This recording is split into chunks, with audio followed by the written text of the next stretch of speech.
الحمد للہ رب العالمین والصلاة والسلام علی اشرف الانبیاء والمرسلین وعلی آلہ وصحبہ اجمعین، اما بعد۔ اللہ تعالیٰ کا لطف و احسان ہے۔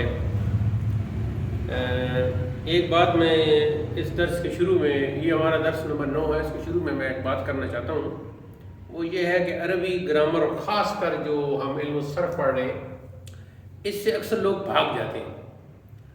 تو بھاگنے کی وجہ ایک تو یہ ہوتی ہے کہ انہیں کوئی خشکی محسوس ہو رہی ہوتی ہے علم الصرف میں۔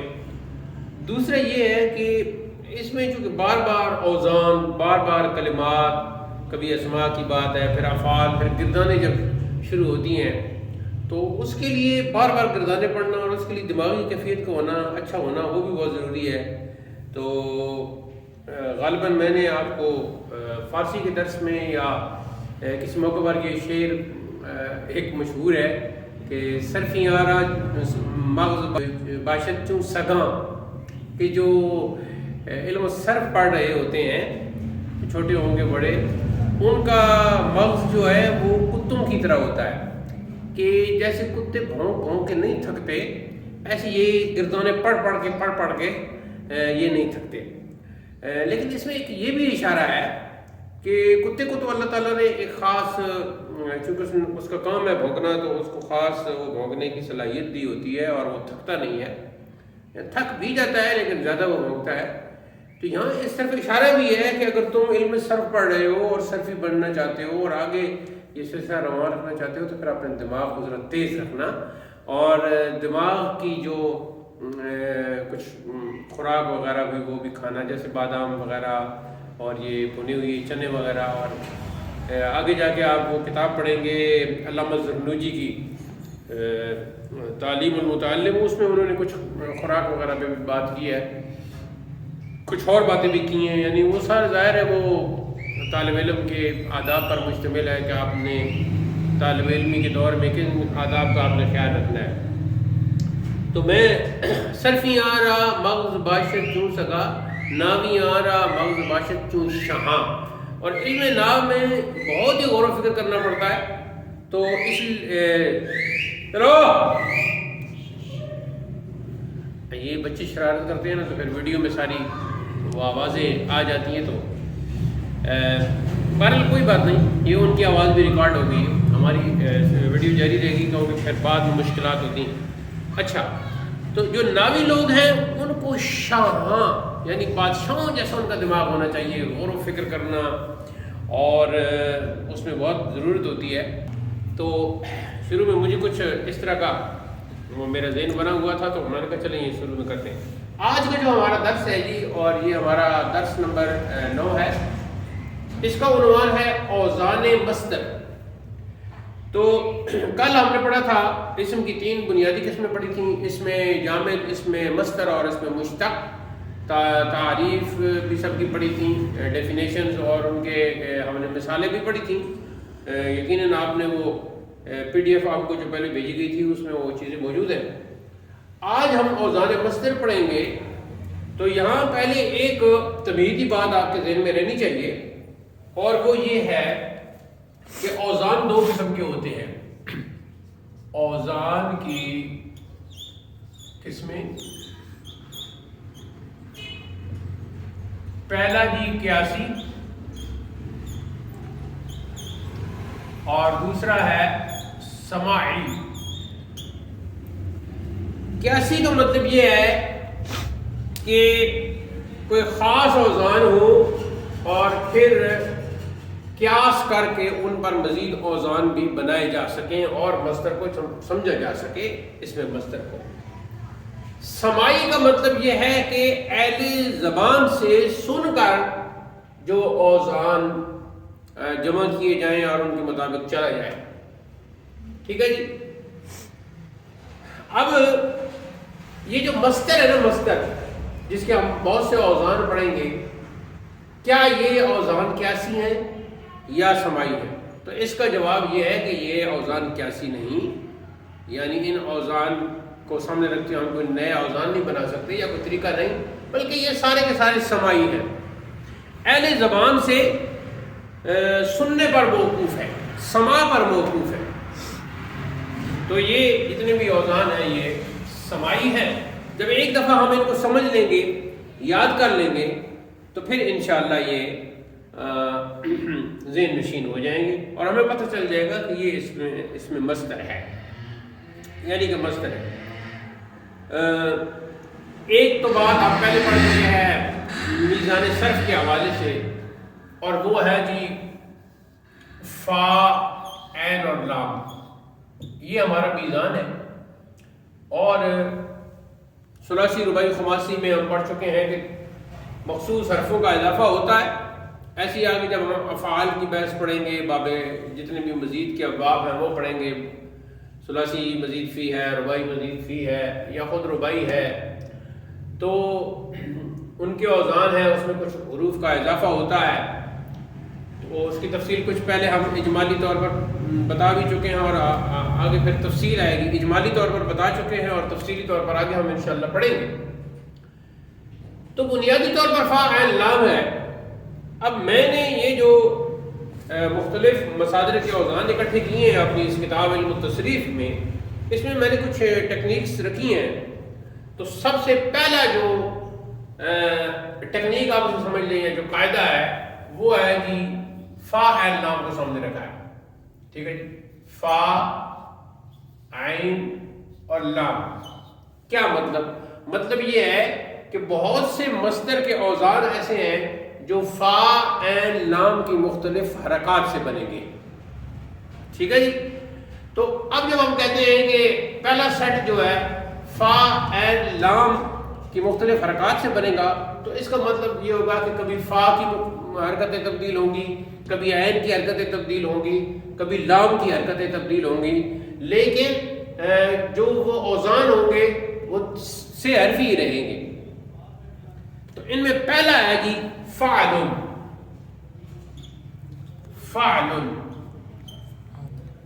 تو ایسے ہم جیسے یا لمبا لکھنے کے بجائے ایسے لکیر لگائیں گے جس کا مطلب ہوگا جیسے، یعنی جس کا مطلب ہوگا مثال. تو مثال اس کی ہے جی حمد. اب جب لکھنے میں تو آپ ایسے لکھیں گے، نمبر ایک فعل جیسے حمد، لیکن پڑھنے میں آپ مثال پہلے پڑھیں گے، درمیان میں بروزن لگائیں گے اور پڑھیں گے حمد بروزن فعل. کہیں حمد بروزن فعل. ہاں، حمد، حمد، ہا خا، ہا خا. تو حمد میں ہا، خا نہیں، حمد بروزن فعل. ہاں، اگر یہ تجوید کی کلاس نہیں ہے، یہ علم الصرف کی ہے، عربی گرامر کی ہے، تو چونکہ عربی گرامر کی ہے تو عربی کا جو لہجہ ہے، عربی کے جو حروف کی ادائی کا جو طریقہ ہے، جو اس کے حروف کے مختلف صفات ہیں، ان کو بھی ہم نے اس میں ملحوظ خاطر رکھنا ہے تاکہ پریکٹس ہماری ہوتی. اگر یہ علم التجوید میں آپ کچھ پریکٹس کر بھی چکے ہیں تو مزید ہوگی انشاءاللہ. اب دوسرا جو اس کا ہے جی، اسی فا کے حرکت کی تبدیلی سے ہوگا. عین اور لام سے کی تبدیلی نہیں آئے گی. تو عین اور لام تو وہی ہوگا. تو اب اس میں ہوگا جی فعل.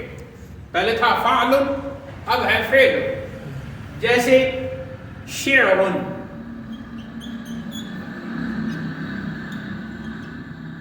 حمد کی طرح شعر بھی آپ نے پہلے سے پڑھا ہوا ہے. شعر ان کا لفظی معنی ہوتا ہے جاننا، جاننا. ٹھیک ہے. اصطلاح میں وہ پھر علم العروض کی طرف چلے جائیں گے کہ ایک منفرد خیال پر مشتمل وزن اور قوافی کی قید کے ساتھ، یعنی عروضی وزن میں ڈلا ہوا ایک منفرد مضمون، ایک منفرد خیال شعر کہلاتا ہے. ٹھیک ہے جی. شعر کے لیے شرط یہ ہے کہ ایک منفرد مضمون ہو، اس میں کوئی منفرد بات کی گئی ہو، پہلی شرط یہ ہے. اور دوسری شرط اس کے لیے یہ ہے کہ وہ وزن عروضی میں کے سانچے میں ڈلا ہوا ہو. اور تیسری بات یہ ہے کہ اس میں قوافی کا اہتمام ہو. کچھ ایسے اشعار کا اہتمام بھی کیا جس میں قافیہ وغیرہ نہیں رکھا جاتا، لیکن موزونی، اور اس کو کہتے ہیں موزون، اور اس کو قافیہ جس شعر میں ہو تو اس کو کہتے ہیں مقفع. موزون اور مقفع اور دو منظوم. اور دوسرا یہ ہے کہ اس میں منفرد خیال کا پایا جانا ضروری ہے. یہ علم صرف سے ہٹ کر ایک بات آ گئی ہے ضمنی طور پر. پہلے بھی میں یہ بات کر چکا ہوں کہ اگر شعر میں کوئی منفرد خیال نہ ہو، بعض اسے عروضی وزن کے سانچے میں ڈال دیا گیا تو وہ شعر نہیں ہوتا، وہ ایک منظوم مصرے آپ کہہ لیں دو. لیکن شعر وہ ہوتا ہے جس میں کوئی منفرد خیال باندھا جائے. اور جیسے حضرت امیر مینائی قادری کا شعر ہے کہ خنجر چلے کسی پہ تڑپتے ہیں ہم امیر، خنجر چلے کسی پہ تڑپتے ہیں ہم امیر، سارے جہاں کا درد ہمارے جگر میں ہے، سارے جہاں کا درد ہمارے جگر میں ہے. اور اعلیٰ حضرت کی شاعری کا اگر آپ مطالعہ کریں تو ہر شعر ہی وہاں تو منفرد ہے. یہ میں کوئی عقیدت کی بنیاد پہ نہیں کہہ رہا کہ مثلا کو مجھے سن کر کہیں کہ جو خود رضوی ہیں اعلیٰ حضرت کے مریدوں اور شاگردوں میں آتے ہیں تو پھر عقیدت کی بنا پر نہیں، عقیدت کی بنا پر نہیں کہہ رہا. میں خود الحمدللہ شاعر ہوں اور شاعر 7 زبان ہوں، 7 زبانوں میں نے شاعری کی ہے اور سینکڑوں نے ہزاروں اشعار لکھ چکا ہوں، مثنوی، قصیدے، غزلیات، نعتیں اور بہت کچھ میں الحمدللہ لکھ چکا ہوں. تو میں عقیدت کی بنیاد پہ نہیں کہہ رہا، بلکہ میں فن شعر کو سامنے رکھتے ہوئے کہہ رہا ہوں کہ اعلیٰ حضرت کی شاعری بہت ہی منفرد شاعری ہے. اور جہاں تک نعت کا تعلق ہے تو نعت میں تو وہ امام نعت گویا ہیں. اہل علم و فن نے انہیں امام نعت گویا تسلیم کیا ہے، کچھ نے حسان الہند کہہ کے انہیں پکارا. تو فعل شعر اور مشق کیسے کریں گے؟ شعر بر وزن فعل. آپ نے دیکھا پہلا فعل تھا، دوسرے وزن میں صرف فا کلمہ میں وہ مفتوح تھا، یہ مکسور ہو گیا. اب تیسرا وزن جی اسی سے بنے گا اور صرف فا کلمہ ہی تبدیل ہوگا اور وہ ہو جائے گا مفتوح. پہلا مفتوح تھا فعل، دوسرا مکسور ہے فعل، تیسرا اب مضموم آ گیا ہے فعل. اس کی مثال ہے جی شکر، یہ بھی عام لفظ ہے، اردو پنجابی میں بھی استعمال ہوتا ہے یہ قرآنی لفظ شکر. شکر اور پریکٹس کریں گے شکر بر وزن فعل. آپ نے دیکھا مصدر کے 3 وزن تھوڑی سی تبدیلی سے، فا عین لام کی تھوڑی سی تبدیلی سے مراد کیا؟ صرف فا کلمہ کی تبدیلی سے. یہ ایک ہمارا سیٹ ہو گیا. ٹھیک ہے جی. اب ہم دوسرا یہاں سیٹ شروع کریں گے اور سیٹ وہ دوسرا ہوگا اور مصدر کا وزن جو ہے وہ چوتھا ہوگا. وہ کیا ہے کہ 3 مزید ہمارے مصدر کے اوزان ہیں اور وہ انہی حرکات کے ساتھ ہیں، فا اور عین کی اور فا عین کی. البتہ لام کے بعد تا کا اضافہ ہے. ٹھیک ہے جی. اور تا کا اضافہ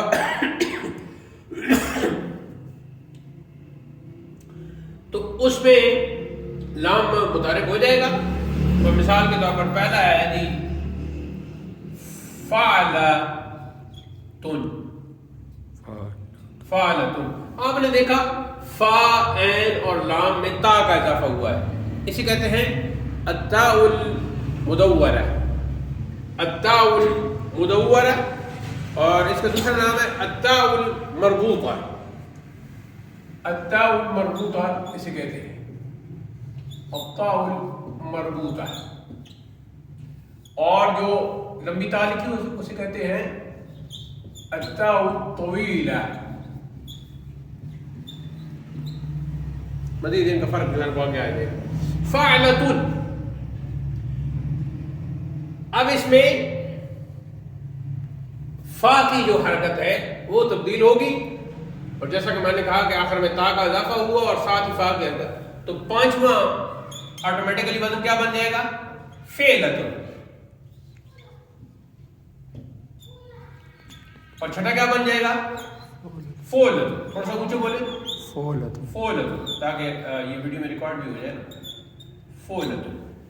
اب فعلتن کی مثال ہے جی ہم نے لکھی ہے رحمتن. تمام کلمات جو ہے پہلے آپ نے سنے ہوئی ہیں. رحمتن آپ نے پہلے سنا ہوا تھا لیکن آج آپ کو پتہ چلا کہ رحمتن علم صرف کے مطابق مصدر ہے. فعلتن کی مثال ہم نے بڑی آسان سی لکھی ہے جی، اور وہ ہے عفت. یہ بھی لفظ اردو میں بہت زیادہ استعمال ہوتا ہے. عفت پاکیزگی، پاک دامنی کو کہتے ہیں. ٹھیک ہے جی، عفت و عصمت استعمال ہوتا ہے. عفت بروزن فعلت، تو عفت بھی مصدر ہو گیا. اگلا ہے جی فولت، اور اس میں ہم نے جو مثال رکھی ہے وہ بھی بڑی آسان رکھی ہے. عام لفظ استعمال ہوتا ہے قدرت، اللہ تعالیٰ کی قدرت. ٹھیک ہے جی، قدرت بروزن فولت. رحمت حمد آپ نے سنا ہوا تھا، لیکن آج آپ کو اس کا وزن بھی پتہ چل گیا اور یہ بھی پتہ چل گیا کہ یہ مصدر ہے. شعر سنا ہوا تھا، آپ کو پتہ چل گیا کہ یہ مصدر ہے. شکر لفظ آپ نے سنا ہوا تھا، آپ کو پتہ چل گیا کہ یہ مصدر ہے. رحمت، عفت، قدرت، یہ تینوں کلمات آپ نے آلریڈی سن رکھے تھے. آج آپ کو علم صرف کی برکت سے آپ کو یہ پتہ چل گیا کہ یہ تمام مصادر ہیں اور یہ ہیں ان کے اوزان. حمد بروزن فعل، شعر بروزن فعل، شکر بروزن فعل، رحمت بروزن فعلت، عفت بروزن فعلت، قدرت بروزن فعل. اب یہ جو 6 اوزان ہم نے پڑھے ہیں، فا عین لام کے ساتھ پہلے 3 تھے، پھر ہم نے اس میں تا کا اضافہ کیا، 3 وزن ہمیں اور مل گئے، اور اس میں بھی ہم نے دیکھا کہ فا کلمہ کی جو حرکت ہے وہ تبدیل ہو رہی ہے. تو یہ 6 وزن ہمارے سامنے آ گئے. اب فعل، فعل، فول، فعلت، فعلت، فولت یاد کرنے میں ہمیں کوئی اتنی مشکل بھی نہیں ہے، کیونکہ ہم نے اس کو سمجھ لیا ہے. اور مزید جب ہم مثالیں یاد کریں گے تو جو مثال کے اعراب ہوں گے وہی اس کا وزن ہوگا. تو اس کو آپ سمجھ لیں جی، پہلی ٹیکنیک تھی یہ جو 2 حصوں میں تقسیم ہوئی. پہلے فاعل لام، اور دوسرا حصہ تھا جی فاعل لام کے ساتھ ہم نے تا کا اضافہ کیا. ٹھیک ہو گیا جی. اب ہم آگے بڑھتے ہیں اور ہم دیکھتے ہیں کہ دوسرا جو ہمارا میزان کا حرف ہے وہ عین ہے. تو اگلی جو ٹیکنیک ہمارے سامنے آئے گی وہ اس عین کے حوالے سے آئے گی، اور وزن ہمارا ہوگا اس گنتی کے اعتبار سے 7واں. تصویر میری بھی ویڈیو میں چاہیے، اگر آپ ادھر ہو جائیں اگر اس میں کوئی دقت ہو رہی ہے. اچھا، تو 7واں ہمارا وزن ہے جی، ادھر عین ساکن تھا، اب عین متحرک کے ساتھ ہوگا تو وہ بنے گا فعل. کیا بنے گا؟ ہاں، فعل. اور دوسرا جو ہمارا وزن ہے وہ عین کلمہ کی کسرہ کے ساتھ بنے گا. کیا بنے گا؟ فعل.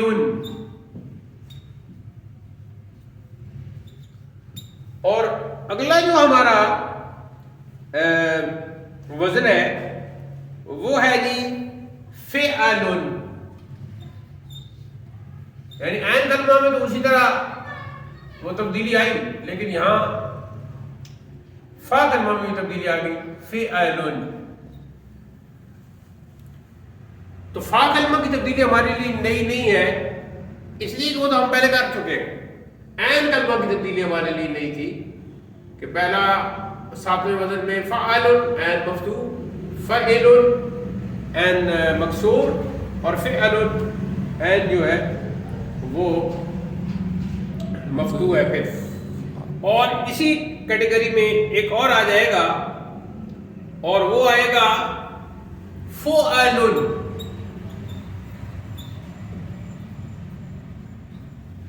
فعل، فعل، فعل، فعل.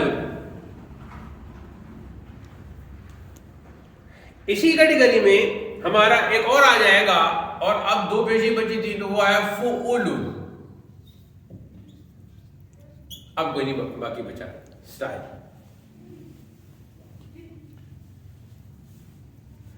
اب اس میں کیا تھا؟ عین کی حرکت جو ہے ہر جگہ ہے، کہیں بھی عین ساکن نہیں ہے. فعل، فعل، فعل، فعل، فعول، عین کہیں بھی ساکن نہیں ہے. ادھر کیا تھا؟ ہر جگہ ہی عین ساکن تھا. ادھر کیا ہے؟ ہر جگہ ہی عین متحرک ہے. اب فعل کی ہم نے مثال لکھی ہے جی، فرح.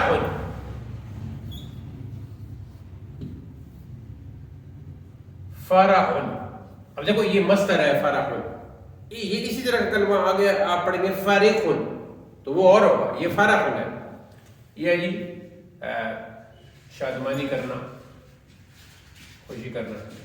اچھا، دوسرا ہے جی فاعل لاعب، کھیلنا.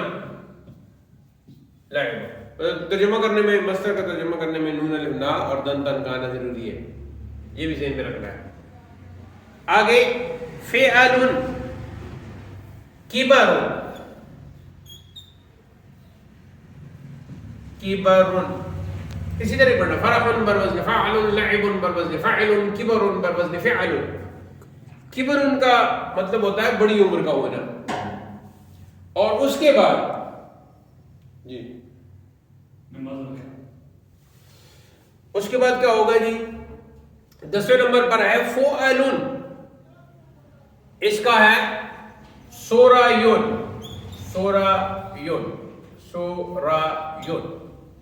سورایون کا مطلب ہوتا ہے رات کو جانا، رات کو کہیں سیر کرنا، رات کو کہیں جانا.